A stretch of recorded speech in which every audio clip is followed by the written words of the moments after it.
جاؤں گا. بولے یہ لائٹ کہاں سے سیکھی؟ ہم نے کہا بتاتا ہوں. حالانکہ ایک بات بتا دوں، ایک قاعدہ میں اکثر یہ بات بیان بھی کر دیتا ہوں. پوری بات یہ ہے ہمارے شریعت اصل پر جو قائم ہے متمسک بالاصل، وہ محتاج دلیل نہیں ہے. جو حرام کہے گا، جو ناجائز کہے گا، دلیل کا ذمہ اس کے اوپر ہے. تو گلا ٹٹوا دبانا کہ دلیل تو نے کہا قرآن میں میلاد حرام لکھا ہے، دلیل تو نے کہا حدیث میں میلاد حرام لکھا. جو حرام کہے گا دلیل کا ذمہ اس کے اوپر ہے. ہاں، اس لیے کہ حدیث پاک میں آقا نے فرمایا ہے، اس حدیث پاک میں آقا ارشاد فرماتے ہیں رب نے چیزیں حلال فرما دی، کچھ چیزیں حرام فرما دی، اور جس کے بارے میں کوئی حکم نہ فرمایا وہ تمہارے لیے اجازت ہے، کرتے رہو. تو جس کے بارے میں کوئی حکم نہیں ہمارے لیے اجازت ہے. تو دلیل ہمیں نہیں دینی ہے میلاد منانا پر، دلیل ہم نے نہیں دینی جھنڈے لگانے پر، دلیل ہم نے نہیں دینی لائٹ لگانے پر. دلیل اس نے دینی ہے جو حرام کہے، دلیل اسے دینی ہے. لیکن پھر بھی میں تمہیں سمجھا کے جاتا ہوں. توجہ. بولے لائٹ لگانا کہاں سے سیکھا؟ میں نے کہا میں تجھے بتاتا ہوں کہاں سے سیکھا.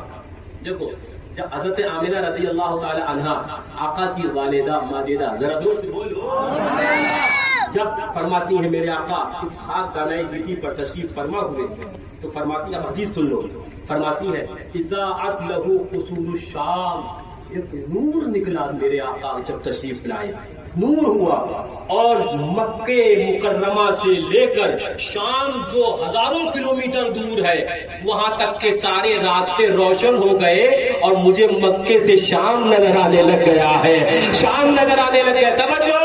اب میں پوچھتا ہوں یہ جو روشنی ہم 2 کلومیٹر کی کر پائیں گے؟ ہے نا جلت بھائی؟ ہم 4 کلومیٹر کی کر پائیں گے؟ اور میرے آقا کی میلاد پر میرے رب نے روشنی جو نظر آئی، اور جو نظر نہیں آئی وہ تو رب ہی بہتر جانے، ہے نا.